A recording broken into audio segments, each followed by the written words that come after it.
All right, you guys, happy Monday. Hope you all had a great weekend. We have a lot to get into. I think we should definitely start, by the way, with Russell Brand. Did you guys see the news over the weekend? He's been charged with rape and sexual assault in the UK for incidents that are stemming back to 1999. And I'm dying to hear what you guys think about that. It really comes down to, I think, an interesting debate that needs to be had about the statute of limitations, which do not exist in the UK, hence the charges. Also, Joe Rogan has paid us a massive podcast compliment, sort of. He called me a monster, but in a good way, I promise you. And there is also evidence, circumstantial evidence, that Ryan Reynolds authored the infamous dragon text message. Remember Taylor, one of our dragons? I think Ryan Reynolds was the one who wrote that, and I'll tell you why. Let's get right into it. Welcome back to Candace.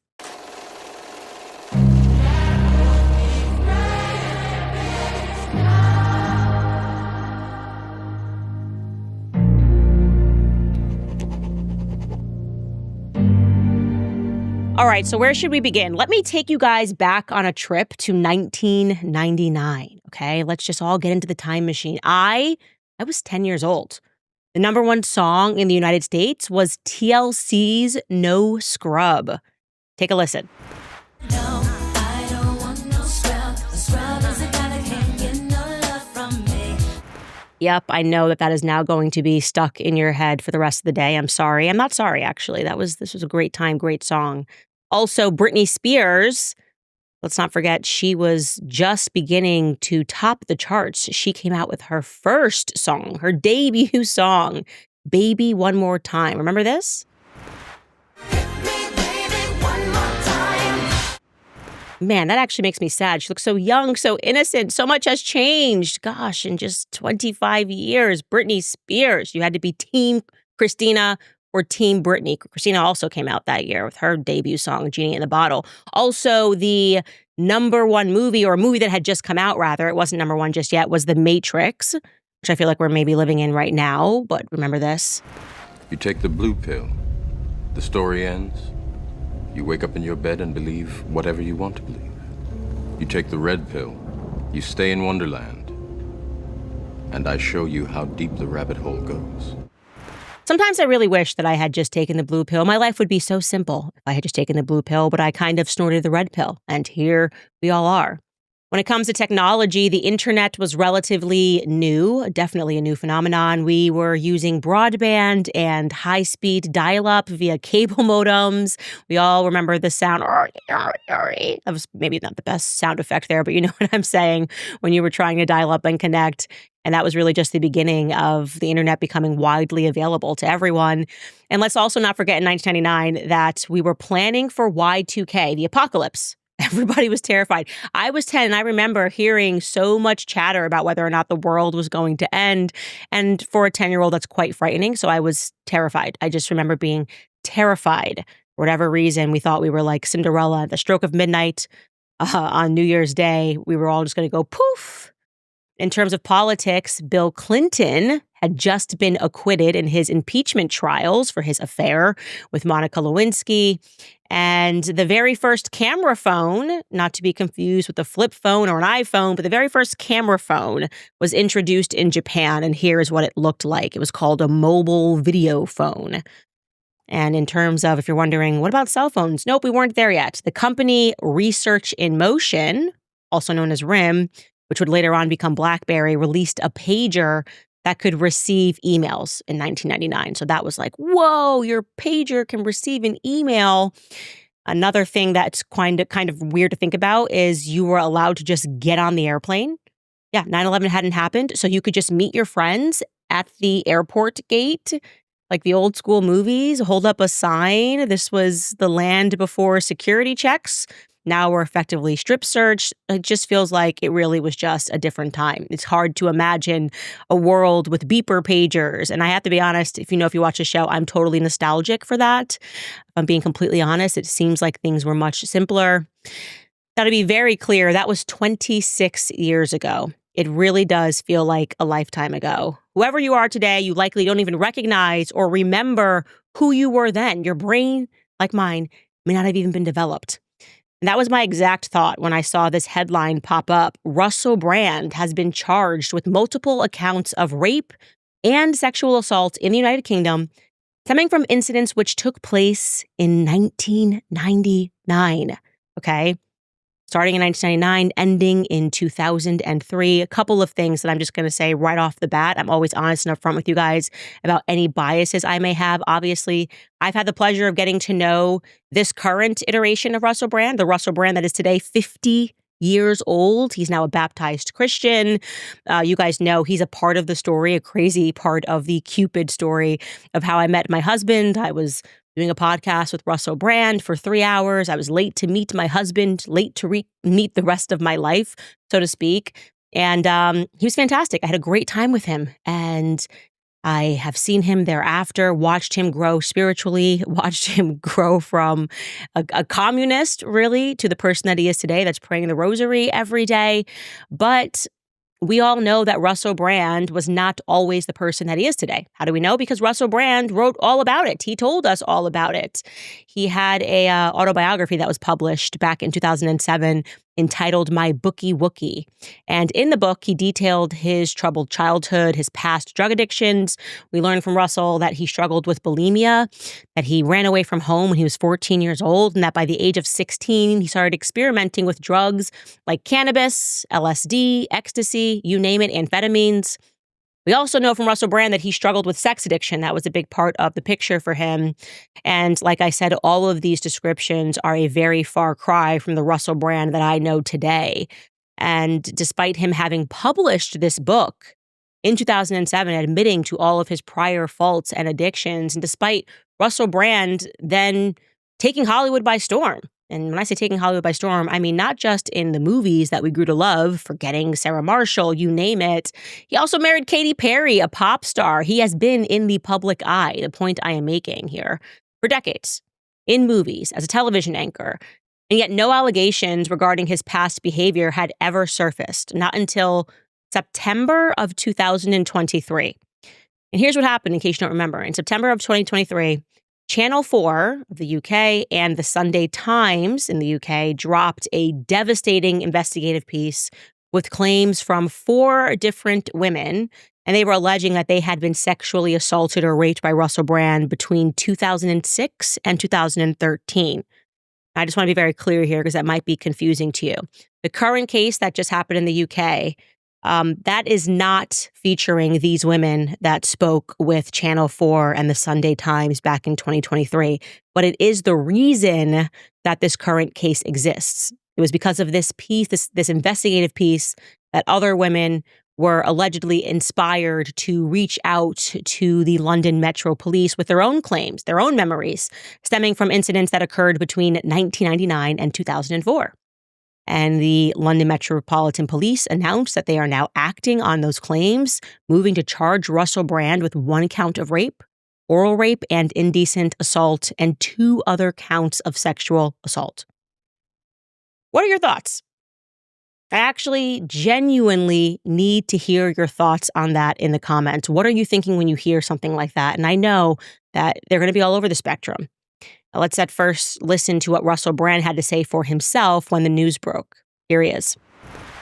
I've always told you guys that when I was young and single, before I had my wife and family, who were just out of shot over there, my beautiful children, I was a fool, man. I was a fool before I lived in the light of the Lord. I was a drug addict, a sex addict, and an imbecile. But what I never was a rapist. I've never engaged in non-consensual activity. I pray that you can see that by looking in my eyes. I want to thank all of you for your continuing support. I want to let you know that our show will be on Rumble on Monday. Thanks for your support there. And of course, I'm now going to have the opportunity to defend these charges in court, and I'm incredibly grateful for that. In the meantime, you lot, stay free, and we will be continuing to discuss this matter. Praise the Lord.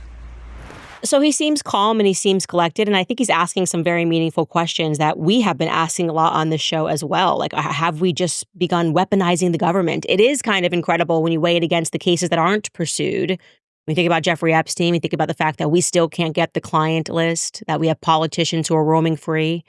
When we think about the fact that Emmanuel Macron and Brigitte are in charge of France, it's just something really sadistic and wrong is going on there. And then you do start to see more and more that you have individuals who seem to have upset the government one way or other, and all of a sudden allegations come out. That's how it seems to me, at least. And I'll tell you some more of my thoughts here. I think the statute of limitations for crimes has always been controversial, and I do see both sides of the argument. To be clear, first and foremost, how do you defend yourself when you are being accused of something that you did 26 years ago? I mean, really think about that. How on earth are you supposed to defend yourself? Where I live doesn't even exist anymore. Buildings are taken down. This is really the time before you could have all of this evidence that you could maybe pull and say, actually, no, I wasn't there. You can check my cell phone data, or here I am actually proving to you that I was somewhere else when she says that I was there, because you don't remember where you were 26 years ago. That's really difficult for the defense to try to come up with something when they don't even know that they're being accused of something until 26 years on. Now, on the flip side of that, you might say, well, no one would say, well, so what?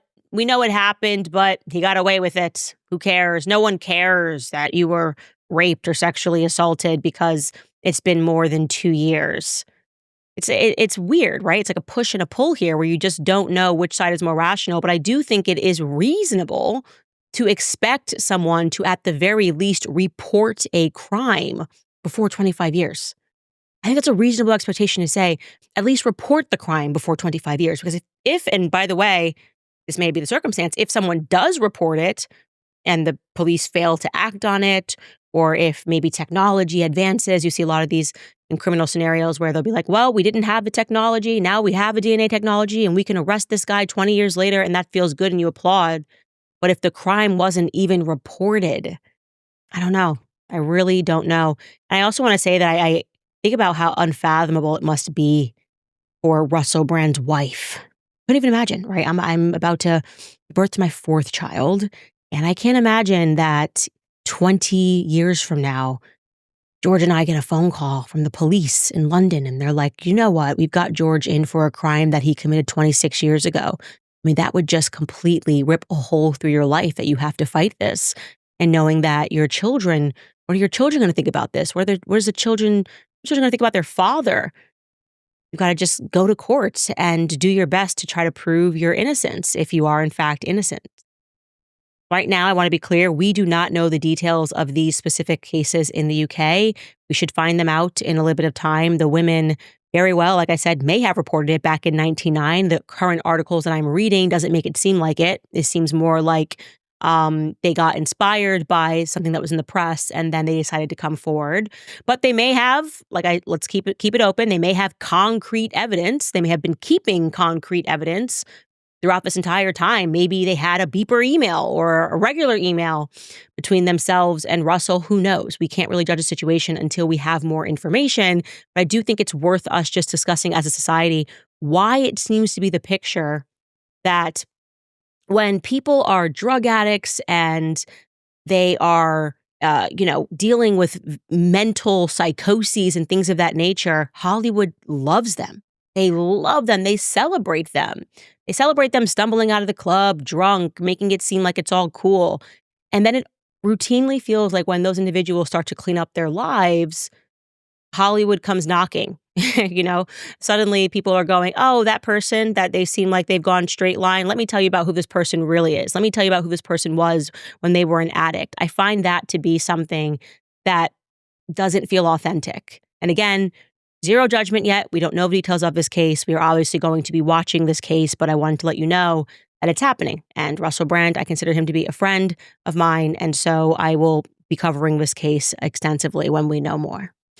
All right, guys, before I tell you a little update about Ryan Reynolds, who may have been the author of the Dragon text, I want to remind you about Good Ranchers, because I know that we spend so much time searching for truth in headlines and via conversations, but how often do we stop and ask about what is on our plate? The truth is, most store-bought meat is shipped in from overseas, even if it says product of the USA on it.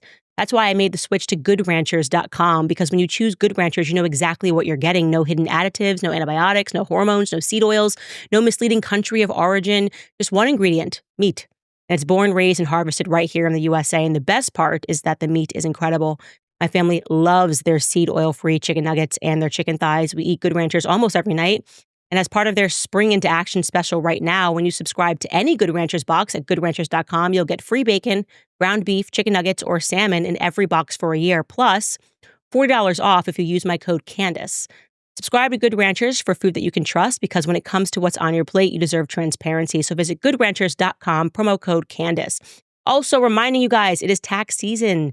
Don't forget about Tax Network USA. The IRS is, in fact, the largest collection agency in the world, sadly. And with the April 15th deadline fast approaching, it's more aggressive than ever. In 2025, enforcement has ramped up, and if you owe back taxes or you have unfiled returns, waiting is not an option for you. The longer you wait, the worse it's going to get. Ignoring your tax troubles is, in fact, the worst thing you could possibly do. Getting ahead of this now is the smart move, but you should never contact the IRS alone. Instead, let the experts at Tax Network USA handle it for you. Not all tax resolution companies are the same. Tax Network USA has a preferred direct line to the IRS, meaning they know exactly which agents to deal with and which ones to avoid. With proven strategies to settle tax problems in your favor, whether you owe $10,000 or $10 million, Tax Network USA's attorneys and negotiators have already resolved over $1 billion in tax debt. Talk with one of their strategists today because it's free. You can call 1-800-958-1000, or you can visit tnusa.com/Candace. Again, that's tnusa.com/Candace. Oh, I wanted to show you guys this. This was really exciting. This made my weekend. I obviously I love Joe Rogan. He's the biggest podcaster in the world. And he recently had on Dave Smith, who's a buddy of mine who I absolutely adore as well. And Joe Rogan has definitely been watching the show and getting into our content. And him and Dave Smith were speaking about how much my content has changed over the last year and how much they enjoy it. And Joe Rogan said this. So I think this is a humble brag a little bit, but I was very excited and I wanted to share it with you guys because obviously this show is only successful because you guys watch it all the time. So take a listen to what he had to say. Candace Owens show. It's on YouTube. Yeah, that's right. And it's doing better numbers than any of the shows on cable news. It's phenomenal. It's like they created a monster with her when they fired her from the Daily Wire. They created a monster. Yeah, they sure did. She can't be stopped. Yeah. Oh no. There's no stopping Candace Owens at Because this she's point. hitting all the third rails that no one wants to touch. She's got a 6-hour presentation on how Bridget McCrone is a man. I mean, it's 6 hours plus long. I don't know if she's even kind of right about that. I think she's right. But she's got a lot of to say on it. Bro, she would be getting sued right now they're trying to bribe her. Instead of trying to give her money to shut the up, yeah, they would sue her. Yeah, no, you're probably right about that. I don't know if they are suing her. Have they tried to file anything? They probably have. They probably filed some bullshit lawsuits I'm sure she's dealing with several. I'm pretty sure she's right. I don't know. I might be wrong. Yeah. I think she's right. The whole thing stinks. And what stinks way worse than that giant distraction is that the number one opponent for Macron just got sentenced to 4 years in jail and barred from political life for 5 years. And the front runner, not just the number one opponent, the one who's winning. Yeah. It's crazy. It's what they try to do to Trump plus. By the way, he is not lying. There is so much that is happening in France right now that I actually said to my team, we are going to have to do a Becoming Brigitte season 2. The updates that we have in that case, what has come out since, and once again, the things that the mainstream media are completely neglecting to cover. Someone else in the Trogno family has now been caught with huge pedocriminal network and charges are being brought against him. I mean, it's just completely insane. And what's happening running alongside this is Emmanuel Macron has apparently lost his mind and he's just threatening and going crazy because it's all coming down and people are recognizing that he's not a serious leader. And so he's trying to exert his power in really weird ways. And I have some stories to tell you that I have had to keep my mouth shut about that I really want to tell you guys. And I really am going to tell you eventually. But I'm thinking we're going to have to do a season 2 of Becoming Brigitte. Anyways, that's not all that they had to say. Here is what else they shared in their conversation. We talked about Candace Owens before. That's part of what her freaking, boot camp before pissing off all the Israeli supporters was, is that she's already been through the fire. Yeah. Right? She's been an outspoken black female conservative. And that's like, they really hate that because they do kind of view you as like, which is f***ed up in a way, but it really is kind of like you're they decided that they're the champion of women and black people, and therefore, if you're a black woman, it's your responsibility to support these liberal white women. You and know, she used to. That's the thing about she Candace. She went from when being she was very young. She was liberal, and she was also a hardcore Zionist at one point, like very big supporter of Israel, and then changed her mind on that. But it is, you know, there is a viciousness with which those people get attacked. I totally agree. I think I was very much forged in fire because I felt like I wasn't allowed to critique BLM. And now I do feel like we fast forwarded to a time where you're not really allowed to critique Israel. And it puts me in a weird spot. Sometimes it makes people on the left and the right not like what I'm saying. But I've definitely, I think, formed my own opinions and am sticking to them. And I try to just always do the right thing. And I'm open to changing my mind. I am open to changing my mind with new information. But I think that people are definitely responding to the honesty and the freedom. And this is the reason why the independent media has really taken over the corporate media space. Anyways, you guys, I want to move on from that. I just was very excited about that because it's Joe Rogan and that's a very big deal. And I think it's really cool that you guys have found the show. And we're going to get into some of your comments later about me and Ian having that conversation, which could have never, ever, ever happened on any corporate media show. In fact, they hate that. They hate people asking questions. But before we get to those comments, I have to show you this. This is super interesting. You guys know that I have my tips box. I was going through our tips email box. You guys send me stuff at tips@CandaceOwens.com. The best stuff, by the way. That's the reason why I get inspired to do the show. And one of you guys sent me something really interesting about Ryan and Blake. I got to present it to you guys real quickly. So, as you know, long ago, when we were just getting into the lawsuit and understanding all of the players, I had theorized that a large portion of the emails that were written and some of the text messages that we have seen throughout the lawsuit were actually being authored by Ryan Reynolds. There was just a certain decorum in some of the messages that I think he's authoring, which deviate from the style of messages that Blake writes. I've said this many times. I'm not trying to be insulting, just being realistic. Ryan is clever, Blake not so much. And she's much more flirty and she just comes across as less focused. I think she kind of thinks, being cute is enough and somebody else should take care of things for her. And she's a bit bratty. And Ryan is always kind of trying to manipulate. And he has this personality trait where he always sees himself as a character. He's always thinks he's a character. But something that I had never imagined as I was theorizing all of these things was the possibility that Ryan Reynolds, and not Blake Lively, was the one that offered the now infamous Game of Thrones text message, the one where these are my dragons and Ryan and Taylor are my dragons. Never in a million years did I think that it was possible that Ryan Reynolds authored it and not Blake. Now we are at 1 in a million years because I fully think that it's plausible that he was the one that authored it, and I'll tell you why. So way back when Blake Lively was promoting her movie, The Age of Adeline, she was starring alongside in that flick with a guy who was in Game of Thrones. His name was Mikhail Hausman. And so while they were doing press for this movie, they were asking her questions about whether or not she had ever seen Game of Thrones. And just to be clear, Game of Thrones was just about to start its 5th season. So it's 5th season.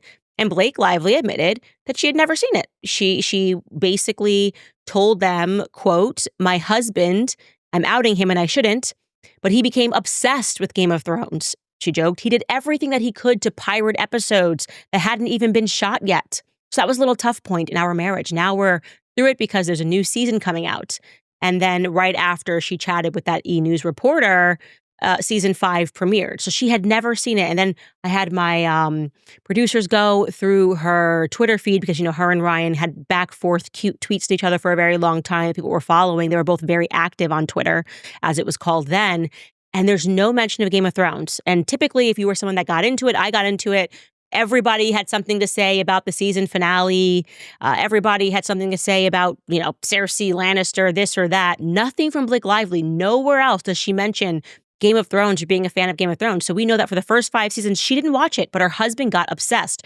So obsessed, as he did get the same kind of obsession that he had with Field of Dreams. Remember, he talks about his obsession with Field of Dreams a lot, and he speaks about it in interviews, how much he loves it. Well, Game of Thrones was this same experience for him where it became a piece of his character, and he wanted to use it as he was promoting his Wrexham UK football team back in December of 2023. Take a listen.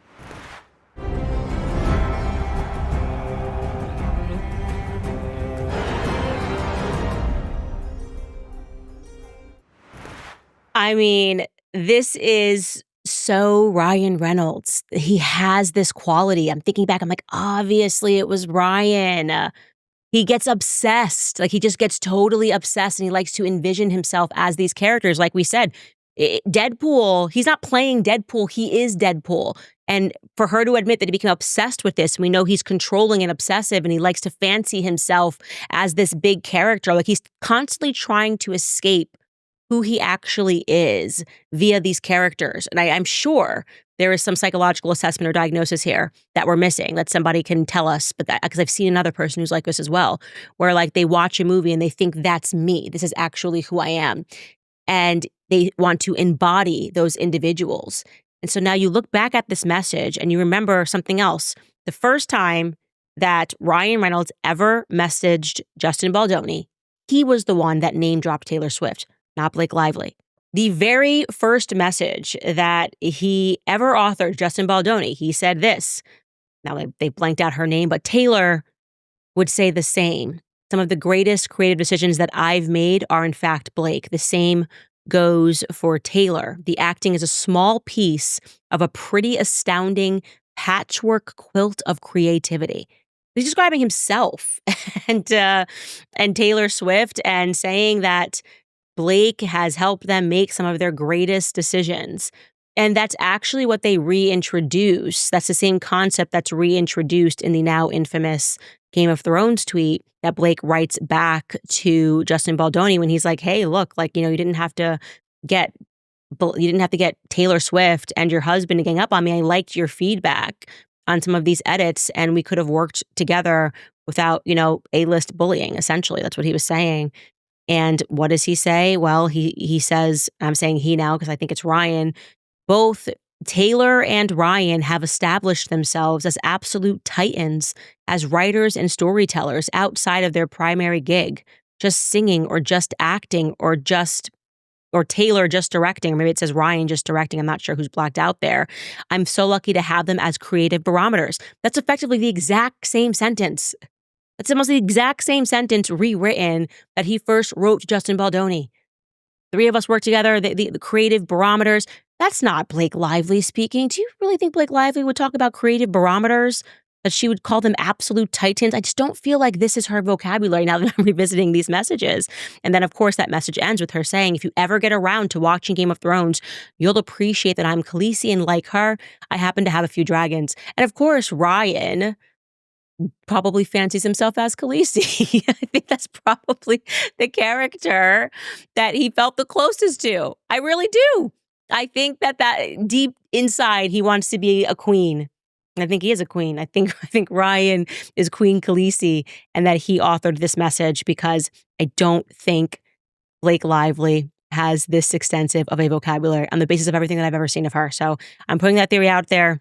I think we got that wrong, and that what likely happened was Justin messaged her that, and she's a bit lazy. This is the woman that didn't even read the script. Don't forget, infamously, she didn't even read the script for the movie that she was going to be in. And then suddenly she wanted to make a ton of changes. And I think that was actually Ryan who read the script and wanted to make a ton of changes for her, which he eventually, as we found out, did rewrite the entire first scene. I mean, Blake has proven time and time again she's quite lazy, and she relies on others to do work for her. And it's likely that as soon as Justin messaged her that, she ran over to Ryan and she was like, look what he said. And he was like, I've got this.